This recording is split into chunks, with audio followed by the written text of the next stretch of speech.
श्री राम श्री राम श्री राम। श्री गणेशाय नमः। श्री गुरवे नमः। श्री महावीराय नमः। यस्य प्रसादात् भगवत् प्रसादो यस्य प्रसादान् गति कुतो अपि ध्यायास्तु वंशस्य यशस्त्रिसन्ध्यं वन्दे गुरुः श्रीचरणारविन्दम्। विघ्नेश्वराय वरदाय सुरप्रियाय लंबोदराय सकलाय जगद्धिताय नागाननाय श्रुतियज्ञविभूषिताय गौरीसुताय गणनाथ नमो नमस्ते। कर्पूरगौरं करुणावतारं संसारसारं भुजगेन्द्रहारं सदा वसन्तं हृदयारविन्दे भवं भवानी सहितं नमामि। रामाय रामभद्राय रामचन्द्राय वेधसे रघुनाथाय नाथाय सीतायाः पतये नमः। मनोभिरामं नयनाभिरामं वचोमिरामं श्रवणाभिरामं शताभिरामं सतताभिरामं वन्दे सदा दाशरथिं च रामं। नारायणं नमस्कृत्य नरं चैव नरोत्तमं देवीं सरस्वतीं व्यासं ततो जयमुदीरयेत्।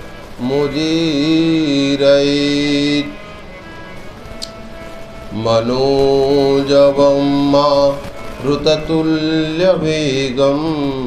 जितेन्द्रियं बुद्धिमतां वरिष्ठं वातात्मजं वा नरयोद्धमुख्यं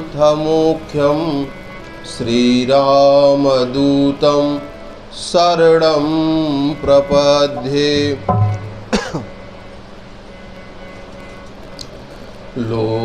लोकाभिरामं रणरङ्गधीरं राजीवनेत्रं रघुवंशनाथं कारुण्यरूपं करुणाकरन्तं श्रीरामचन्द्रं शरणं प्रपद्ये।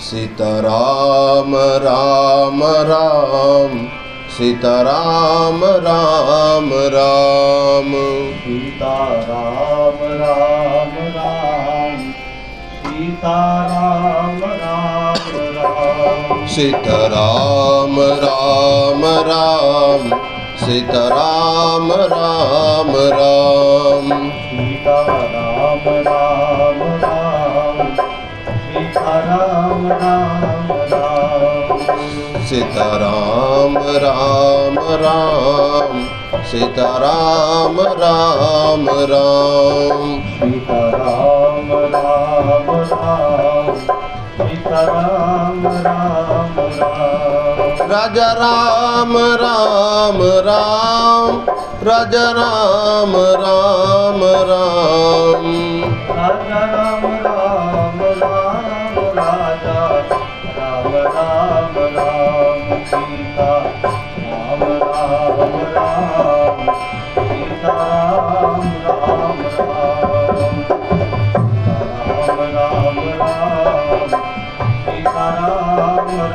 राम सीता राम राम राम सीता राम राम राम सीता राम राम राम सीता राम राम राम सीता राम राम राम सीता राम चरण रति मोरे सीता राम चरण रति मोरे अर्जुन चरणों अनुकूले हरि बोल। राम चरण रति मोरे अर्जुन चरणों अनुकूले जहि विधिनाथ होहि हित मोरा करहूँ तो देवी दास मैं तोरा नानक ज्ञान बुद्धि बल लीला राखो शरण नाथ तुम कीवा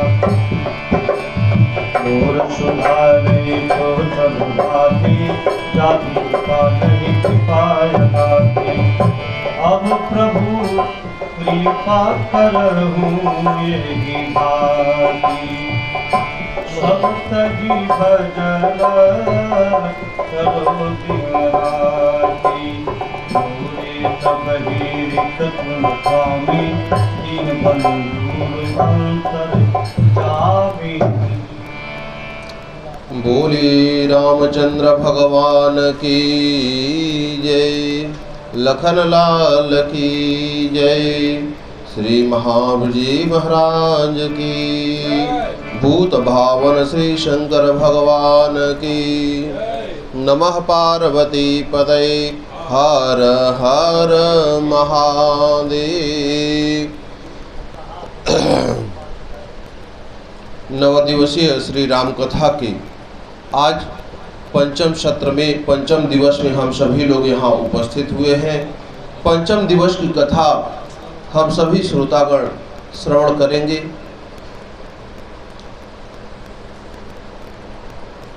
कल तक की कथा आप सभी लोगों ने श्रवण किया।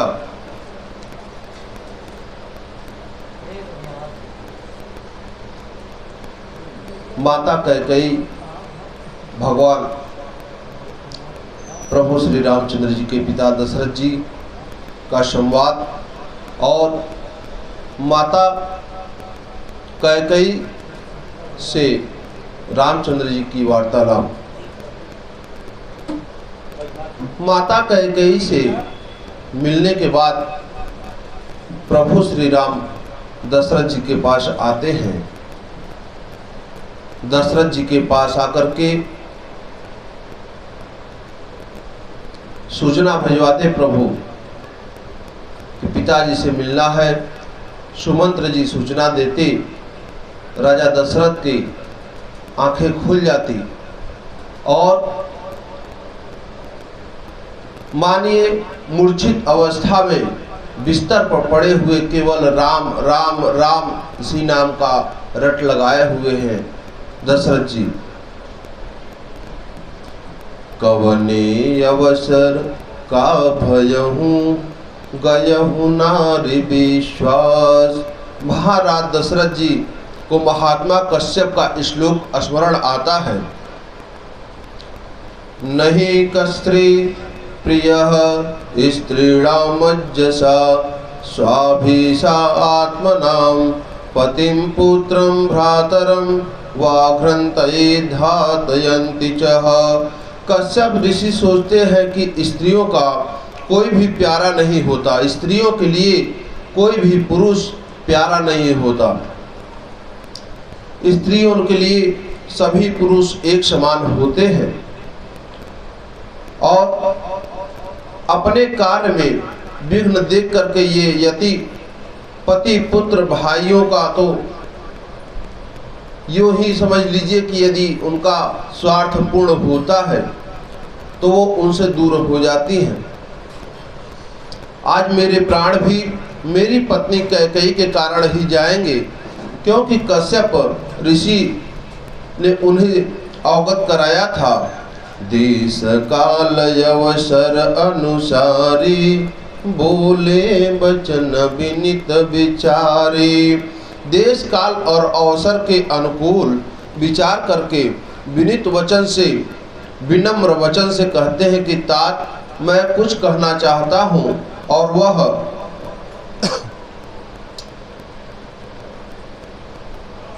अनौचित्य की मेरी बाल्यावस्था समझ करके आप क्षमा करिए पिताजी। तो कहते क्या है कि अति लघु बात लागे दुख पावा, काहु न मोहि कहीं प्रथम जनावा। हे पिताजी, आप मंगल के समय स्नेह करते हैं, हम सभी लोगों को स्नेह करते हैं, और अब सोच त्याग कर मुझे वन जाने की आज्ञा दे दीजिए आप। क्यों कि यह रघुकुल की परंपरा है, रघुवंश की परंपरा है। तात कि रघुवंश में प्राण से प्यारा कोई, वचन से प्यारा प्राण नहीं होता। रघुवंश की मर्यादा बचाने के लिए वचन को पूर्ण किया जाता है। तो कृपा करके आप हमें अब वन में जाने की आज्ञा दीजिए। मृडान्वितः स्वयं यक्ष निपस्त्वाम्नाभिभासते, नैतत्किंचिन् नरश्रेष्ठ मनुरेषु अपर्णी विपयातम। नरश्रेष्ठ, पुरुषों में श्रेष्ठ, राजाओं में श्रेष्ठ राजा स्वयं अपने आप को लज्जित महसूस करते हैं दशरथ जी, और लज्जित होने के कारण जो स्वयं अपने विचार को प्रभु श्री राम के सामने व्यक्त नहीं कर सकते। जैसे सांप के अंदर मणि छिपी रहती है और उस मणि से सर्प दूर नहीं रह सकता, वैसे प्रभु श्री राम चक्रवर्ती राजा दशरथ जी के हृदय में विराजमान है।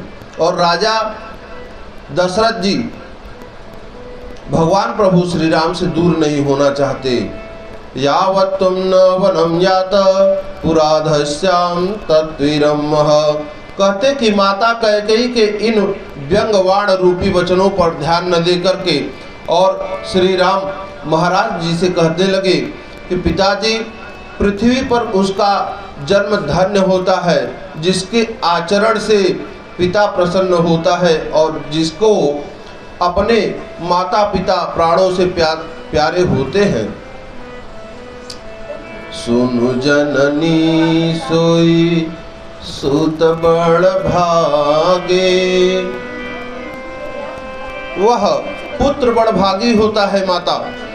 पिताजी, तात, वह पुत्र बड़ भागी होता है जो अपने माता और पिता के चरणों में अनुराग रखता है, वचन में अनुराग रखता है। चरण में अनुराग रखने वाले तो पुत्र बहुत होते हैं, किंतु यदि वचन में अनुराग रखा जाए तो वह पुत्र बड़ भागी होता है। इसलिए माता जी की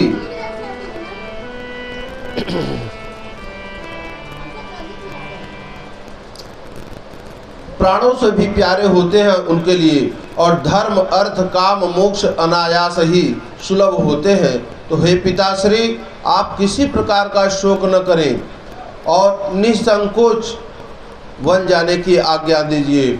भगवान श्री कृष्ण अर्जुन जी से गीता में कहते हैं, यो न हृष्यति न द्वेष्टि न शोचति न कांक्षितः शुभाशुभ परित्यागे भक्ति मान्य स मे प्रियः। जो न कभी हर्षित होता है अर्थात बहुत प्रसन्नचित नहीं होता है, न कभी शोक करता है, न कभी पश्चाताप करता है, और न ही कभी किसी चीज को प्राप्त करने की इच्छा करता है। अर्थात कहने का तात्पर्य कि सभी समय वह समान रूप से रहता है और जो शुभ तथा अशुभ दोनों प्रकार की वस्तुओं का त्याग कर देता है, ऐसा भक्त मुझे अत्यंत प्रिय है। हे पिताश्री, मैं आपकी आज्ञा पालन करके जल्द ही वन से वापस आने का प्रयास करूंगा और वन से वापस आऊंगा। अस कही राम गवनुत्तब कीन्हा, भूप शोक बस उतरनु दीन्हा। ऐसा कह करके श्री रामचंद्र जी वहां से चल देते हैं और राजा ने शोकवश कोई उत्तर नहीं दिया। इस बात को सुनकर के जब स्त्री पुरुष ऐसे व्याकुल होते हैं, राजा दशरथ के नगर के सभी नगरवासी ऐसे व्याकुल होते हैं जैसे दावानल अर्थात वन में जब अग्नि लगती है तो वन में रहने वाले जो जीव होते हैं, जो जीव जंतु इत्यादि रहते हैं, वह व्याकुल होकर के इधर उधर भटकने लगते हैं। और इसी तरह अयोध्या के सभी नगरवासी व्याकुल होते हैं। जो जह सुनई धुनहि सिर सोई, बड़ विषाद धीरज होई। जो जहाँ सुनता है वह वही सिर धुनने लगता है, अपने सर को पटकने लगता है और उसे बड़ा ही दुख होता है। किसी को धीरज नहीं बंधाने वाला होता कोई। सभी अयोध्या वासियों के मुंह सूखे पड़े रहते हैं और हृदय में अपार कष्ट लेकर के एक दूसरे के आंखों में अश्रु भर करके लोग किसी को सांत्वना भी नहीं दे पाते और आंखों में अश्रु लिए हुए अश्रु की धारा आंखों से बह रही है। जहाँ तहाँ कैकेयी को कुछ अपशब्द भी लोग बोलते रहते हैं कि कैसी माता है, माता को ऐसा नहीं करना चाहना चाहिए था। क्यों कि माता कभी कुमाता नहीं होती और वह कैसी माता है जो ऐसा कर दिया, अपने पुत्र को राज्य से ही निकाल दिया, वन के लिए भेज दिया। इस तमाम प्रकार के लोग व्यंग अपशब्द का प्रयोग करते हैं। यह अपनी आंखों को निकाल करके भी देना चाहती है और अमृत को फेंक करके विष पीना चाहती है। यहाँ पे एक भाव और स्पष्ट होता है। प्रभु श्री राम जी यदि बन नहीं जाते तो जिस कार्य के लिए भगवान का अवतरण हुआ था वह पूर्ण नहीं होता और इस अपयश को केवल माता कैकेयी अपने ऊपर लेने के लिए तैयार हुई। माता कैकेयी यदि ऐसा नहीं करती तो प्रभु श्री राम वन को नहीं जाते और वन को नहीं जाते भगवान तो वहाँ पे जो जिस कार्य के लिए भगवान अवतरित हुए थे वह कार्य नहीं कर पाते। पालव बैठी पेड़ एहि काटा, सुख महु शोक ठाठो धरि डांठा। कभी पत्ते पर बैठ करके इसने पेड़ को काट डाला है, सुख में शोक का ठाठ डट करके रख दिया। अर्थात कहने का तात्पर्य कोई कह रहा है कि महाराज कैकेयी के हठ अर्थात वरदान को नहीं पूर्ण करना चाहिए था। कोई कहता कि यदि उसने वर मांगा ही तो महाराज को उस पर ध्यान नहीं देना चाहिए था क्योंकि वह औरत थी। विप्रबधु कुल मान्य जठेरी, जे प्रिय परम कैकेयी केरी। लगी दीत सीख सिलु सराही, बचन पान फमुला गई जाई। ब्राह्मणों की स्त्रियां कुल की माननीय बड़ी बड़ी और कैकेयी की परम प्रिय थी। वे उसके सील की सराहना करके उसे सीख देने लगती हैं, पर उसको उनके वचन बाण के समान लगते हैं। जो सांत्वना वह देती हैं वह उनको बाण के समान लगते हैं।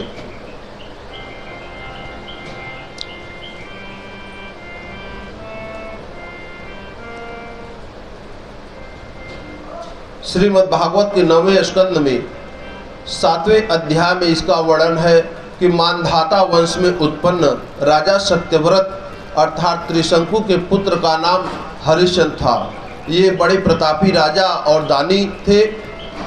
राजा एक बार उन्होंने स्वप्न में अपना सारा राजपाट विश्वामित्र मुनि को दान दे दिया था और जब दक्षिणा के निमित्त रानी और खुद को काशी से में बेच करके विश्वामित्र को दक्षिणा दी तो महाराज हरिश्चंद्र ने कालू के यहाँ मरघट का टैक्स लेने का काम किया।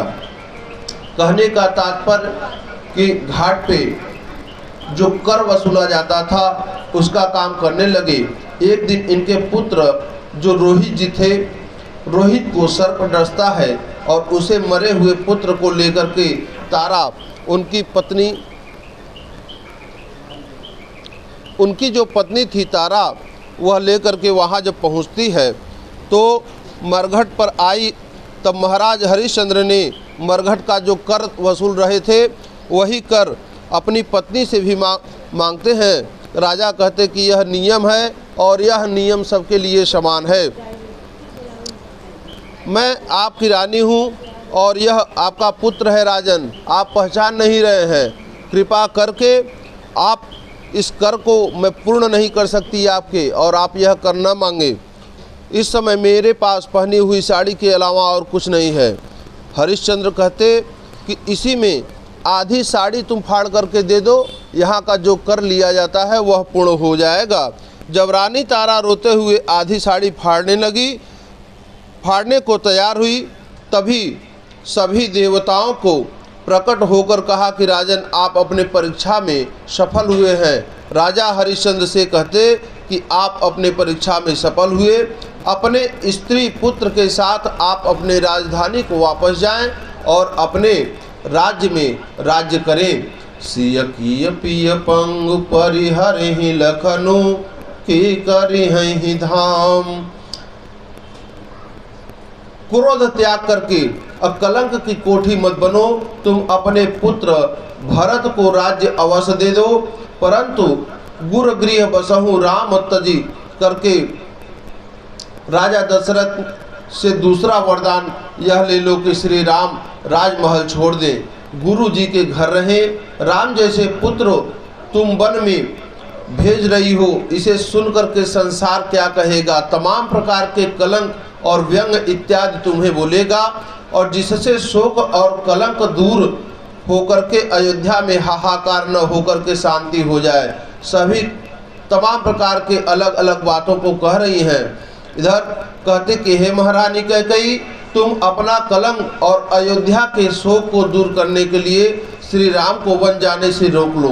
हे रानी, तुलसी बाबा कहते हैं कि जैसे सूर्य के बिना दिन में उजाला नहीं हो सकता, उसी प्रकार प्राण बिना शरीर और चंद्रमा के बिना रात्र की जैसे शोभा नहीं होती, वैसे भगवान प्रभु श्री राम के बिना अयोध्या की जो सुंदरता है, जो छवि है, वह क्षीण हो जाएगी, समाप्त हो जाएगी। इसलिए उन्हें वहां जाने से रोक लो। सभी लोग रानी कैकेयी के पास जाकर के विनम्र भाव से रानी कैकेयी को मनाते हैं, किंतु वह अपने जिद पे अड़ी रहती हैं।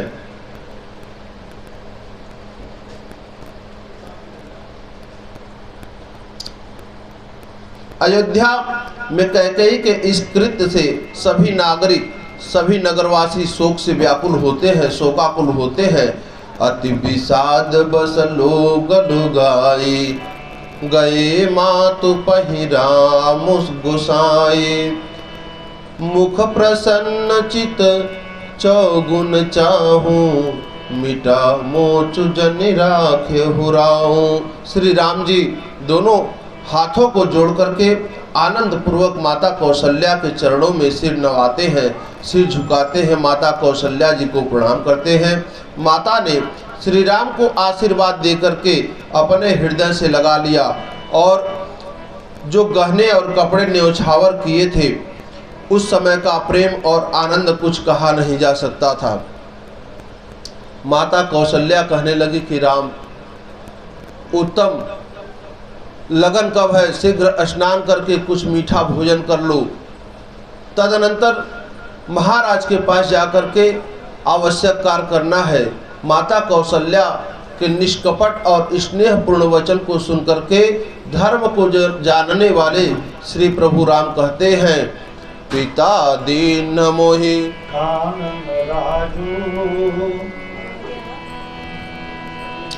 जहाँ तब भांति मोर बड़ काजू। मुझे मन का राज्य दिया गया है, और जहाँ मेरा सब प्रकार से हित ही होगा। माता, स्नेहवश मैं भयभीत होकर के, निर्भीक होकर के मैं वहाँ रहूँगा। भरताय महाराजो यौवन राज्यं प्रयच्छति मां पुनर्दंडक अरण्यम विवासयति तापसम।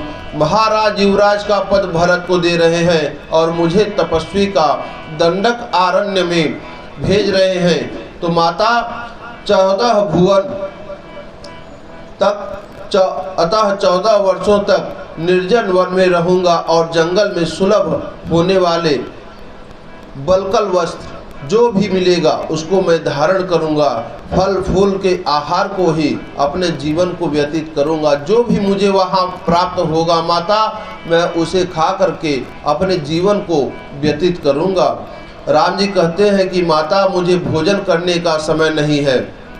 देखिए, पुत्र जब घर से दूर होता है तो माता को सबसे अधिक पुत्र की चिंता होती है कि पुत्र ने अभी भोजन किया या नहीं किया, पुत्र ने कुछ खाया या नहीं खाया। सबसे अधिक स्नेह, सबसे अधिक प्रेम माता देने वाली होती है। माता के सिवा और कोई दूसरा सुख संसार में देने वाला नहीं है, वह कोई भी हो। किसी को आप देखिए,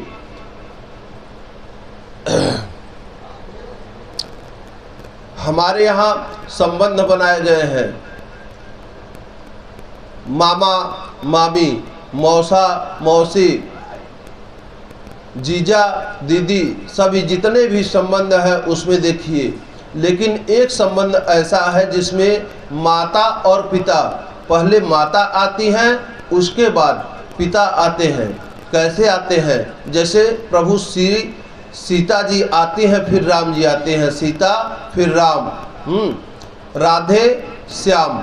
उसी प्रकार माता सर्वप्रथम पूजनीय होती हैं और माताओं को पुत्र के प्रति अत्यंत चिंता होती है। राम जी बोले कि माता आप चिंता न करें। श्री राम जी के इन शब्दों को सुन करके कौशल्या जी विकल सी हो जाती है और सिंह की गर्जना सुन करके जैसे हिरणी भयभीत हो जाती है, उसी प्रकार जैसे जैसे प्रभु श्री राम के अयोध्या से जाने का समय नज़दीक होता है, वैसे वैसे प्रभु श्री राम के प्रति अथाह स्नेह और प्रेम उत्पन्न होने लगता है। कौशल्या जी के आँखों में अश्रु भर जाते हैं, नेत्रों में अश्रु भर जाते हैं और केवल आंसुओं की धारा इस तरह से गिरती है मानिए कि सब कुछ धुंधला दिखाई दे रहा है माता जी को।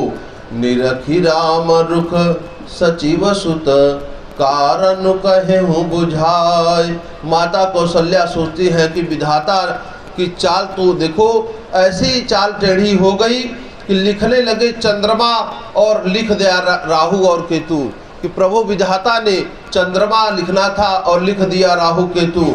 आज जहाँ भरत जी ननिहाल में थे और राम जी को युवराज बनाना था, आज वही राम को 14 वर्ष के लिए वन भेजा जा रहा है।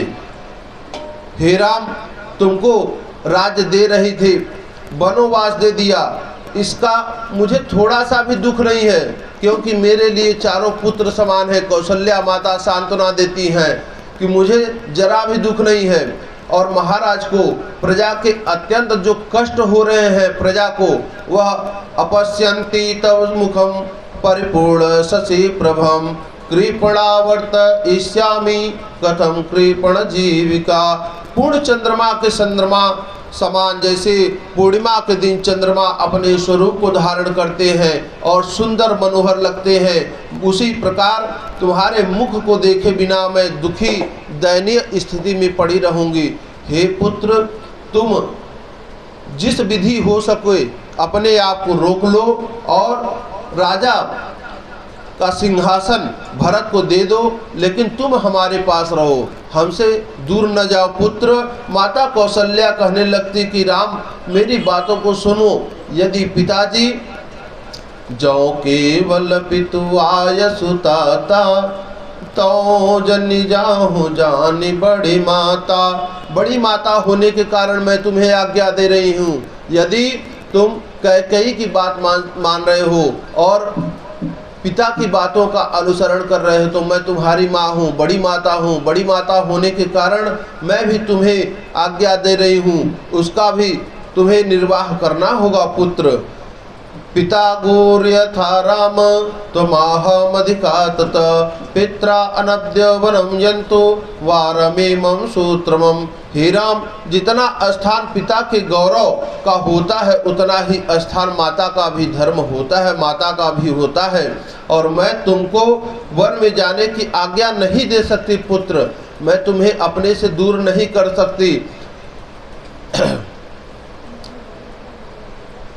यदि कैकेयी के प्रोत्साहन देने पर तुम संतुष्ट हो और पिताजी हमारे शत्रु बने हुए हैं तो हमें भी मोह ममता छोड़कर इस कैद खाने से दूर मत करो। इसी कैद खाने में मेरे पास तुम बस बंदी बनकर के रहो, उसी प्रकार बंदी रहो जैसे कि पिंजड़े में तोता बंधा रहता है। तुम मुझसे दूर न जाओ पुत्र, मुझसे दूर न जाओ। उन्मतं भ्रान्तमनसं कैकेय्यवश विवर्तनम् उदद्यानिहन्ति भरतं तद्दो मातो वालितम्।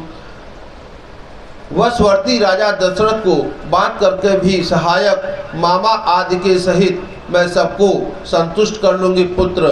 और आज संपूर्ण लोगों को दुखी करने वाले, काला नयन के समान पौरुष को पहनने वाले सब लोग देख रहे हैं। और हे शत्रु दमन का राम, दमन करने वाले प्रभु राम, आप अभिषेक की तैयारी कीजिए और उसमें विघ्न उपस्थित करने वालों को मैं सब विधि से मार डालूंगा। उसी समय लक्ष्मण जी आते हैं। लक्ष्मण जी कहते कि भैया आप युवराज का पद धारण करिए और युवराज के पद पे आसीन हो जाइए।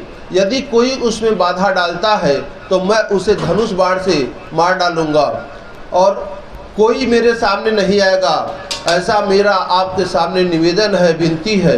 किंतु भगवान जी, राम जी उनको समझाते हैं कि नहीं, माता की आज्ञा है, इसलिए माता की आज्ञा का पालन करना धर्म है। तो श्री राम कहने लगे कि माता, आप यह सब सोच करके मुझे पिता की आज्ञा का पालन करने दें और मेरे कार्य में बाधा न डालें। कौशल्या जी का रो करके बुरा हाल है। भगवान तुम्हारी दुनिया में दिल क्यों ठुकराए जाते हैं, क्यों चाहने वालों के अरमान मिट्टी में मिलाए जाते हैं। भगवान तुम्हारी